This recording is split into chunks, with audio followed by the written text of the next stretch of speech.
अस्सलामुअलैकुम दोस्तों, क्या हाल चाल है। शेंजन वीज़ा की फ़ीस बढ़ाने का ऐलान किया जी और प्रपोज़ल 12% की है। आज 29 फरवरी है, जुमेरात का दिन है।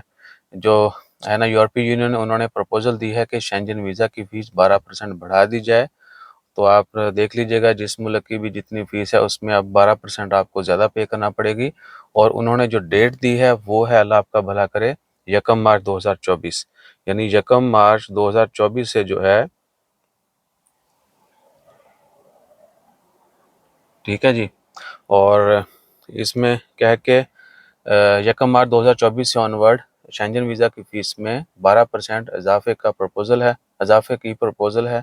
और बाकी क्या है कि देखते हैं, अगर वाकई इम्प्लीमेंट होती है फ़ीस तो थोड़ी सी फ़ीस बढ़ जाएगी, ठीक है ना। यानी 100 अगर देते हैं तो 112 देने पड़ेंगे, उसी हिसाब से आप बाकी 30, 32, 35, 40 तक जनरली होती है विजिट वीज़ा की फ़ीस, तो उसमें 12% और बढ़ा लें, 5-7 रियाल बढ़ जाएंगे।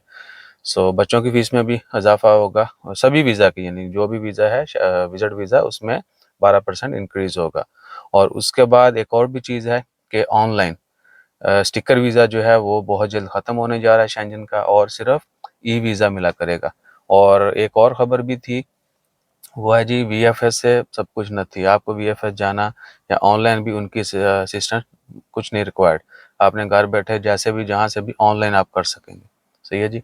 तो वीएफएस अपॉइंटमेंट लेना, वहाँ जाना, फिंगरप्रिंट, सब कुछ ये भी ख़त्म हो जाएगा। हाँ, फिंगरप्रिंट फिर क्या कहाँ पे होंगे? डेफिनेटली एयरपोर्ट पे होंगे, इमिग्रेशन के वक्त होंगे। ठीक है। अगर उनको मुनासिब लगेगा तो हो सकता है वो लेंगे, अगर जिसको वीज़ा इशू हो जाता है वो अम्बेसी जाके फिंगरप्रिंट दे या फिर वीएफएस जाके फिंगरप्रिंट दे। अभी ये सब इन्फॉर्मेशन आना बाकी है, पर फ़ीस के मतलब खबर कंफर्म है।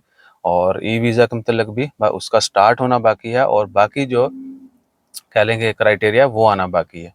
ठीक है। जैसे वो इन्फॉर्मेशन आती है वो भी शेयर करेंगे। अपना ख्याल रखिए। और एक और चीज़, किसी भी मुल्क का वीज़ा अप्लाई करना है, कोई डॉक्यूमेंट चाहिए, कोई जुगाड़ चाहिए, कोई समझ नहीं आ रही, आप हमसे रब्ता कर सकते हैं। मैसेज करें तो डिटेल मैसेज करें, वॉइस मैसेज नहीं करें, या डायरेक्ट आके वजह यानी मिलें। जज़ाकल्लाह, अल्लाह हाफ़िज़।